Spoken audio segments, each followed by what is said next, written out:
More than 2.6 million Kenyans are facing starvation as the drought and hunger situation in the country continues to deteriorate. According to the latest report by the National Drought Management Authority, the NDMA, the number represents an increase from the estimated 1.6 million people that was recorded in May 2019 during the mid-season assessment. Now, the NDMA warning that the figures could rise to above 3 million people by October, as in 2 months' time.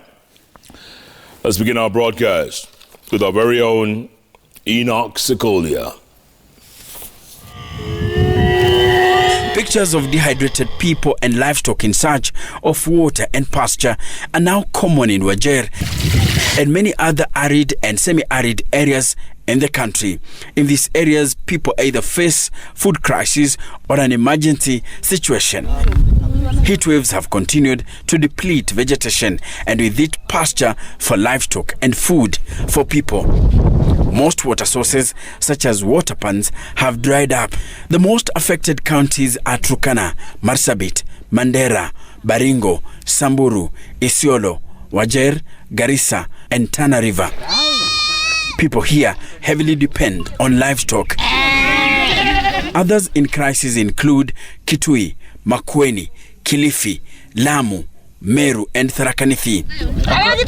A report by NDMA has it that the number of households in dire need of food has been rising steadily since August last year, with the situation worsening in July this year. Devolution CS Eugene Wamalwa on Wednesday flagging off 30,000 bags of various foodstuff to hard-hit areas from the inland container depot. The NDMA report states in part, the analysis indicates that drought and food security situation has worsened across most parts of the country, especially in view of the poor performance of the previous season.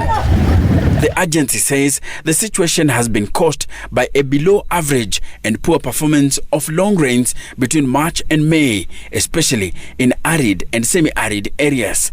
Insufficient rains received led to low recharge of surface water sources such as water ponds, shallow wells and dams, with most sources holding less than 50% of their capacities. In Wajir, residents have been forced to trek for hundreds of miles in search of water for their livestock and domestic use. Residents claim the rate at which water sources are drying up is alarming, and some have been crossing borders into the neighboring Somalia to look for the precious commodity. Hii maji ambayo unaona kukunywa binadamu ni shida. Only wanyama tu yanaweza kutumia. So watoto sasa wameanza kuumwa na tumbo. Indeed, NDMA says water sources may last only up to the end of August in pastoral areas in September and the marginal and agro-pastoral areas compared to the normal October end. Wajir County has already raised alarm over the drought situation.